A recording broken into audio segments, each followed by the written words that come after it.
지난주에 이어서 오늘 또 룻기서에 대한 말씀을 잠깐 묵상하며 말씀을 선포해 봅니다. 여러분, 사사란 이 저지 재판관 이런 뜻이 있습니다.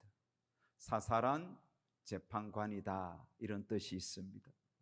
사사는 여러분 평소에는 농사나 자기 업을 보다가 나라가 위기에 빠지면 지도자로 리더로 부름을 받아 위기에 빠진 나라를 구하는 자가 사사입니다.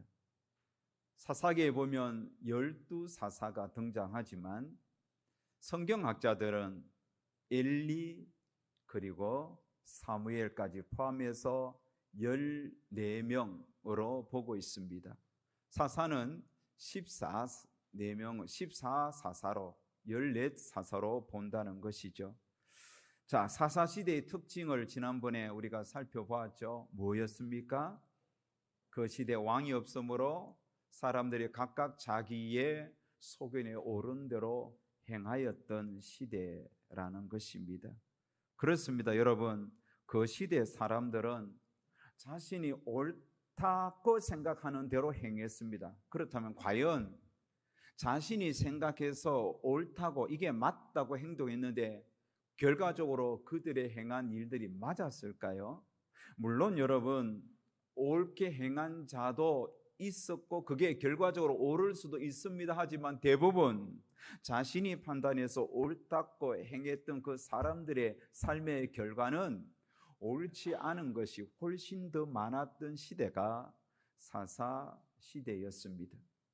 이 말씀을 준비하면서 제 마음에 참 부인할 수 없는 한 가지 생각이 있습니다. 그게 뭐냐 하면 어쩌면 사사시대가 오늘 우리의 모습, 우리가 사는 이 시대의 모습과 어떻게 이렇게 꼭 닮았을까 하는 그 생각을 하게 되었습니다.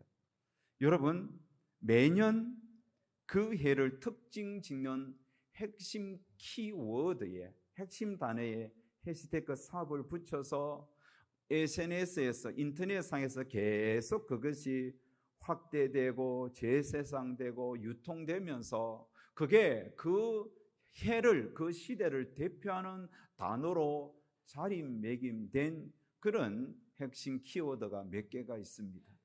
자, 여러분 2017년을 기억하십니까? 2017년 SNS에서 참 많이 반복되고 방송에서도 참 많이 반복된 그런 단어가 있습니다. 그 단어가 뭐냐면 YOLO입니다. YOLO, Y-O-L-O, YOLO. You only live once. 무슨 말입니까? 인생은 단 한 번밖에 없으니 현재를 즐기라는 겁니다. 미래의 기쁨을 위하여 오늘을 힘들게 고생하지 말고 하고 싶으면 하고 하기 싫으면 하지 말고 그냥 오늘을 즐기라는 거예요. 이게 2017년의 핵심 키워드입니다. 그렇다면 여러분 2018년에 어떤 단어가 나왔습니까? 소확행. 소확행이 뭐죠? 소소하지만 확실한 행복을 즐기라는 겁니다. 소소하지만 확실한 행복이 여러분에게는 무엇이 있습니까? 어떤 분은 요리, 어떤 분들은 뭐 또 작은 취미생활, 뭐 그런 거, 또 어떤 분은 막 영상을 찍으면서 그것에 행복을 느낍니다.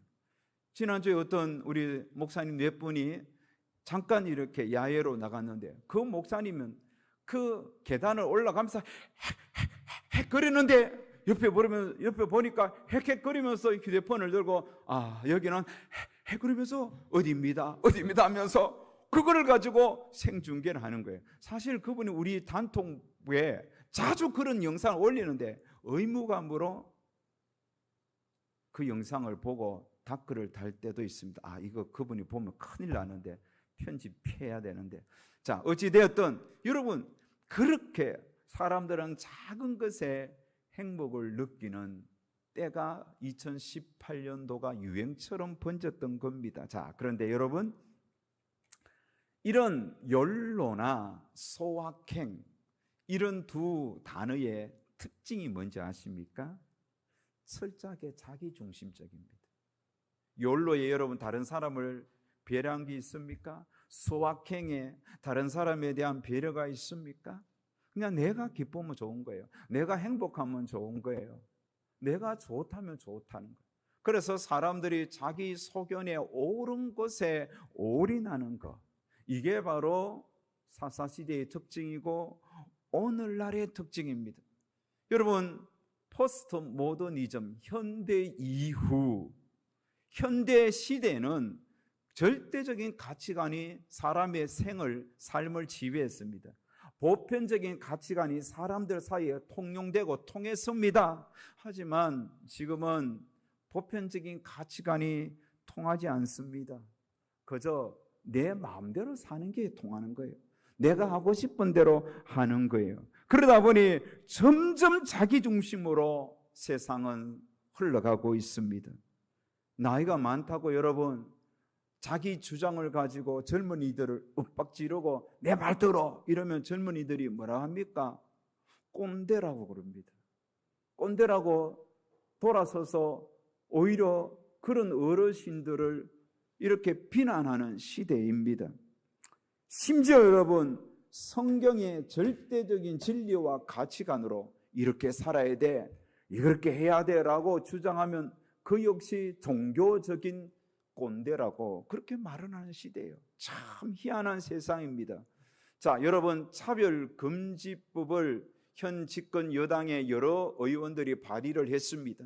아직 통과되지는 않았지만 통과시키려고 부단히 애를 쓰고 또 많은 뜻있는 사람들은 그 법을 막으려고 몸부림치고 있습니다. 이게 극한 대립을 지금 이루고 있습니다. 차별금지법의 골자가 무엇입니까? 여러분 차별하지 말라는 겁니다. 어떤 절대적인 기준을 가지고 획일적으로 사람을 차별해서 곤란한 지경에 빠지지 말라는 겁니다. 그게 절대적인 기준이 성경적인 기준이라도 그걸 주장하지 말라는 겁니다. 그래서 남자가 남자와 결혼하든 여자가 여자와 더불어 결혼하는 동성 결혼하든 여기에 대하여 잘못됐다 말하지 말라는 거예요. 성경이 말한다고 우리한테 하지 말라. 내가 남자와 결혼하면 그거 내 마음이라는 거예요. 여자가 여자와 결혼하면 그 마음이라는 거예요. 심지어 여러분 한 남자가 두 여자와 결혼하는 일부 이처 제도 그거 내 마음이라는 거예요. 반대로 여러분 두 여자가 한 남자와 결혼하는 거 일부 이처 또 두 남자가 한 여자와 하는 거 2부 1처 이런 결혼 제도도 막지 말라는 거예요. 내가 하고 싶어 하는데 왜 이걸 차별하느냐? 이게 여러분 차별금지법 안에 물론 차별금지법 안에 좋은 그런 내용도 많습니다. 여러분 그렇게 뭐 지역적으로 차별하지 말라는 거 그리고 외국인이라고 차별하지 말라는 좋은 조항도 있습니다만은 이런 독소 조항이 있다는 거예요. 그래서 성경적인 가치관으로 주장할 때 차별금지법이 딱 제정이 되면 그것으로 막는 겁니다. 근본적으로 보면 말하고 싶은 것은 차별금지법 이런 것 안에 바로 철저한 자기중심적인 생각이 들어가고 있는 거예요. 내 마음대로 살도록 내버려둬 이겁니다. 이게 뭡니까? 사사시대잖아요. 이게 오늘날의 특징이 아닙니까? 그래서 이 설교를 준비하면서 이런 마음이 저를 막 짓눌러 오는데 참 마음이 답답하고 힘들었습니다. 심지어 여러분 짐승과 결혼을 해도 짐승과 관계를 해도 그거 잘못됐다고 말하면 차별금지법이라는 그 법이 통과되면 그 법으로 우리를 구속시킬 수 있는 시대입니다. 이게 신사사 시대가 온 것이죠. 사랑하는 여러분, 옳고 그름의 기준은 물론 자기 인생이니까 자기가 판단하겠지만 옳고 그름, 맞고 틀림의 기준을 내 자신으로 삼고 그렇게 내 자신이 맞다는 대로 행하고 내가 틀렸다면 틀렸다고 그렇게 살아가다 보면 사람들끼리 충돌하게 돼 있다고요. 왜요? 다 사람들마다 맞고 그름의 기준이 다르니까. 그렇잖아요. 그렇기 때문에 전부 사람들이 자기 중심으로 자기 맞다고 자기 옳다고 생각하면 세상은 뒤죽박죽되고 엉망진창이 되는 거예요. 그게 사사시대고 오늘날 그렇게 될 확률이 참 많습니다. 여러분, 사람이 자기 판단에 따라 옳고 그름을 판단하면서 살면 그것은 반드시 망하게 되는 거예요. 망조가 되는 거예요. 사람이 여러분, 어제가 내가 옳다고 했던 것이 오늘 보면 틀린 것도 많잖아요. 어제 내가 옳다고 했는데 며칠 지나고 또 한 달 지나고 또 6개월 지났을 때 그게 옳은 것입니까? 아이고, 내가 잘못됐네 느끼잖아요. 그렇기 때문에 우리 인간들은 절대적인 기준이 필요한 거예요. 하나님께서 왜 선악과의 나무를 동산 중앙에 두면서 따먹지 말고 보지도 말라 그랬습니까? 하나님이 말씀했잖아요. 선과 악을 판단하도록 우리에게 허락하지 않았다는 거예요. 그러나 마귀는 따먹으라. 너도 하나님같이 되어 선과 악을 판단할 수 있다고. 여러분, 선과 악은 하나님만이 판단하는 거예요. 그러면 우리 성도들은 하나님은 옳다면 내 마음에 옳지 않아도 내 마음에 안 들도 하나님은 옳다면 아멘 받아들이는 게 성도죠. 내 마음에 아무리 여러분 옳아 보이도 하나님이 아니야 하면 내려놓을 줄 알아야 되죠. 분명히 나는 아무래도 좋다고 하는데 하나님은 아니라고 하는데 자꾸 맞다고 주장하고 내 마음대로 갈면 하나님은 어떻게 합니까? 내버려 두사. 그래, 네 마음대로 살아라. 욜로 시대니 소확행 시대니 그냥 네 마음대로 살아라. 자기 마음대로 살아가 보십시오. 하나님과 상관없이 살면서 인생은 결국은 망하게 되는 겁니다. 룻기스의 배경이 사사시대잖아요. 사사시대 사람들은 자기 판단되는 대로 자기가 옳다 하는 대로 걸어갔습니다. 1장에는 그런 사람들이 등장하지요. 자, 룻기서 1장에는 여러 사람들이 등장합니다. 룻기서를 만약에 여러분 어떤 연극 무대에 올리면 룻기서 1장의 분위기는 온통 잿빛과 먼지가 펄펄 날립니다. 세상은 여러분 기근이 창궐했습니다. 사람들은 먹고 살기 위하여 어디 가면서 먹을 수 있을까? 어디로 가면 살 수 있을까? 각자 자기의 판단대로 막 달려가는 모습이 1장의 분위기입니다. 저마다 먹고 살기 위하여 자기의 판단에 옳은 대로 어디론가 분주히 오고 가는 겁니다. 이런 분위기 속에서 1장을 쭉 읽다 보면 자꾸 반복되는 단어가 있습니다. 자꾸 내 눈이 머물게 되는 한 동사가 있습니다. 히브리어 동사로 그것은 바로 슈브라는 단어입니다. 슈브라는 단어가 무엇입니까? 돌아가라 혹은 돌아오라 이런 뜻입니다. 돌아가는 것도 돌아오는 것도 룻기서 1장의 저자는 슈브라는 동사를 하나로 통일시켜 봅니다. 돌아가든지 돌아오든지 좌우지간 어디론가 돌아가는 길, 돌아오는 길을 슈브라는 동사로 연결시켰습니다. 자, 슈브라는 동사 1장에는 자그마치 12번 등장합니다. 12번. 16절에 보면 돌아오려 하여, 7절에 보면 돌아오려고, 8절에는 돌아가라, 그리고 10절에는 돌아가겠나이다, 11절에도 돌아가라, 12절에도 되돌아가라, 그리고 15절에도 돌아가나니, 15절에 또 돌아가라, 16절에도 돌아가라, 21절에도 돌아오게 하셨느니라, 22절 돌아왔는데 또 이르렀더라. 이 무슨 말입니까? 돌아왔더라, 이런 뜻입니다. 여러분 1장에 계속 슈버 돌아가라 돌아오라 이 음성이 계속 외쳐지고 있습니다. 그래서 사람들은 이 슈브라는 동사를 듣고 돌아가라 돌아오라 이런 음성을 듣고 자기 판단에 옳은 대로 어디론가 돌아가고 있습니다.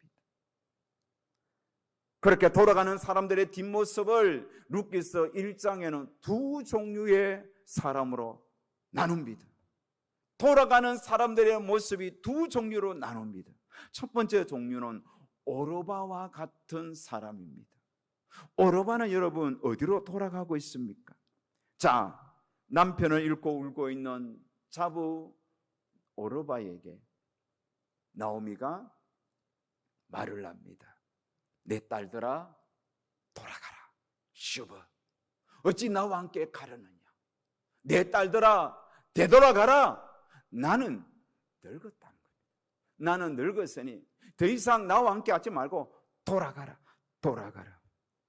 오르바는 시어머니 나오미의 돌아가라는 이 슈브라는 동사를 듣고 마음이 아픕니다.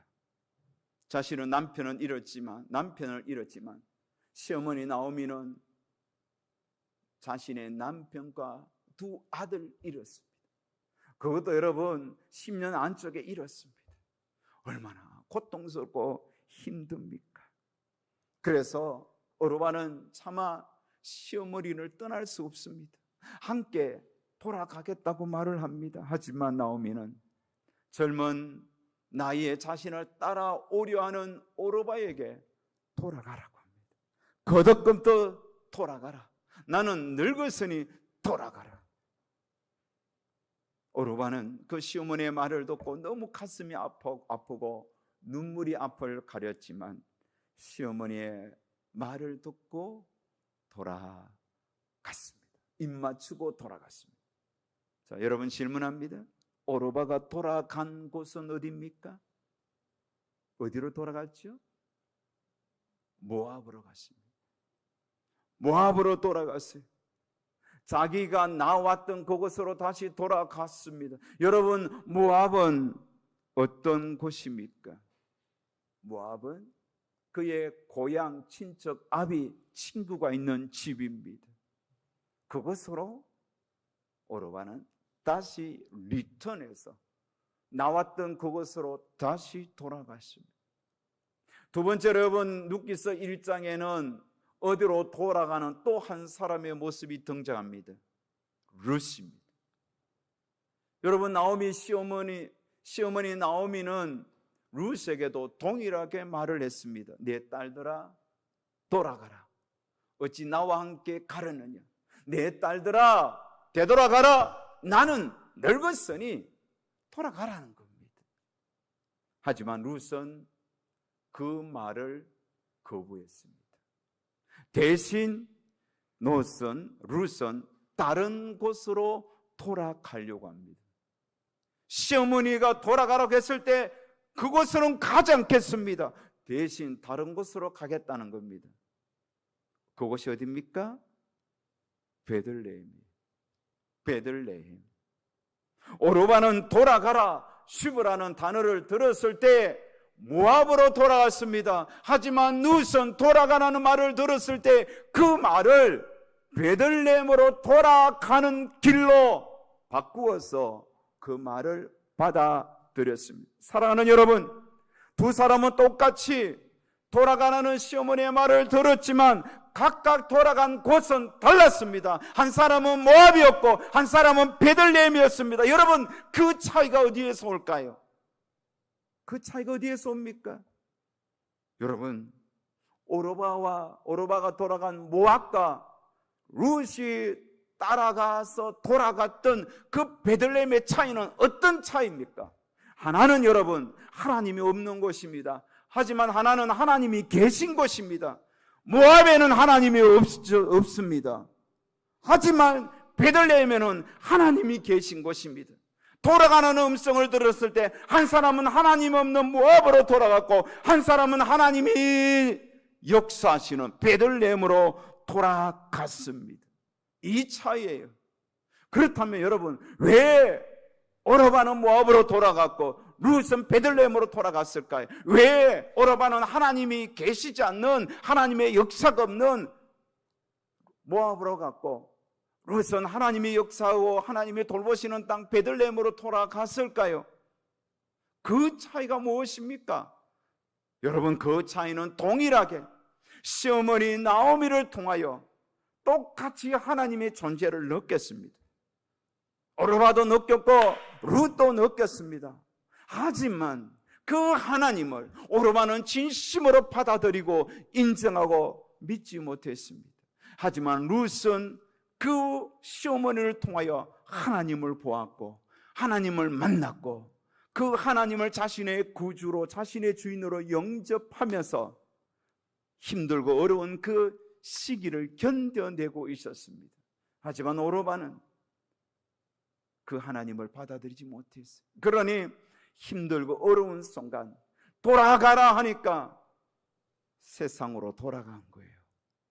고향 친척 아비 집 있는 곳으로 돌아가서 새로운 출발을 하려고 그러는 거예요. 오르바의 삶에 대하여 성경은 증언하지 않습니다. 하지만 그의 삶은 하나님 없이 일평생 그렇게 살아갔습니다. 자기가 하고 싶은 대로, 자기가 주장하는 대로 하나님과 상관없이 살아갔습니다. 하지만 룻은 다르잖아요. 하나님께로 돌아왔잖아요. 하나님이 역사하시고 돌보러 온 베들레헴으로 돌아왔잖아요. 그런 룻을 위하여 하나님이 뭐 했습니까? 하나님은 일했습니다. 그의 줄이고 흙이진 배를 채워주기 위하여 뿐만 아니라 장차 오실 예수 그리스도의 조상으로서 예수 그리스도가 오는 그런 이 땅의 메시아가 오는 통로로 하나님은 하나님께로 돌아온 그 룻이라는 한 연약한 여인을 들어서 사용했습니다. 고향으로 돌아가라, 모압으로 돌아가라는 시어머니의 말을 들었던 룻이 어떻게 그 돌아가는 말을 받아들였습니까? 1장 16절 17절에 보면 이렇게 룻이 말합니다. 룻이 이르되 내게 어머니를 떠나며 어머님을 따르지 말고 돌아가라. 강건하지 마옵소서. 어머님께서 가시는 곳에 나도 가고 어머님께서 머무시는 곳에 나도 머물겠나이다. 어머님의 백성이 나의 백성이 되고 어머니의 하나님이 나의 하나님이 되리로다. 할렐루야, 할렐루야.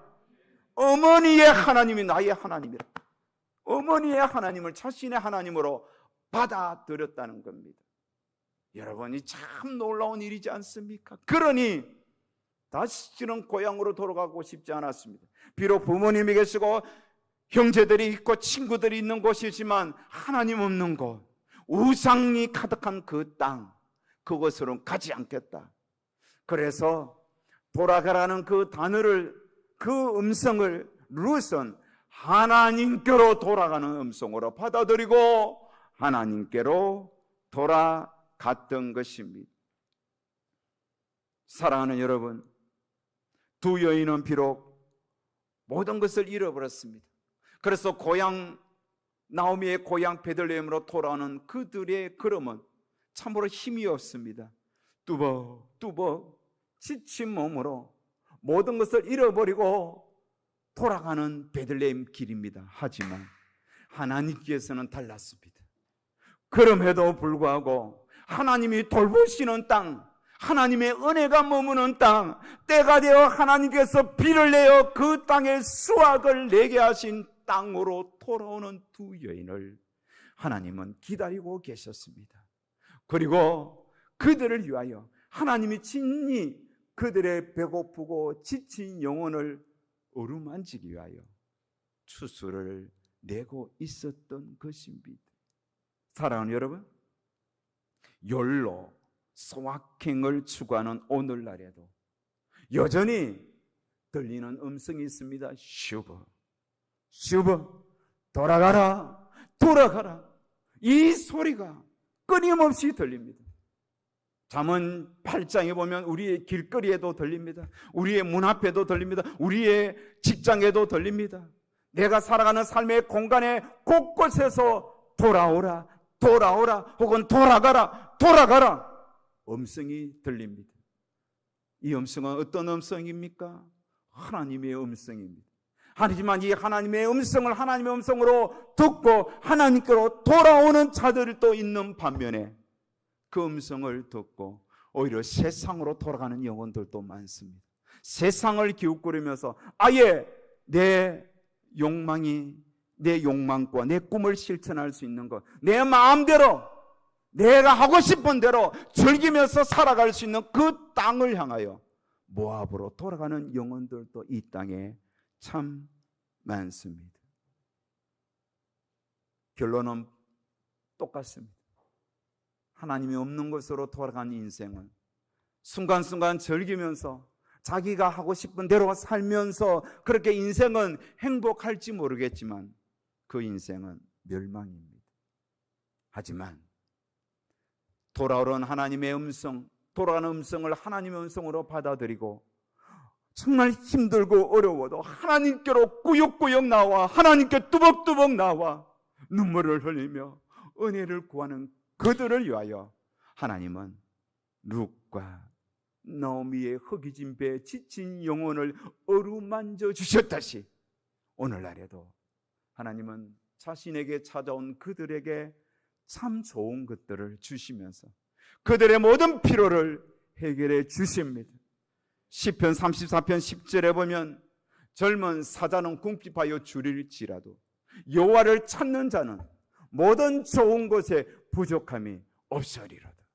믿습니까? 여호와를 찾는 자는 좋은 것에 부족함이 없도록 주시는 겁니다.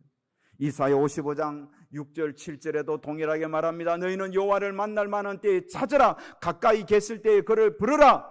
악인은 그의 길을, 불의한 자는 그의 생각을 버리고 여호와께로 돌아오라.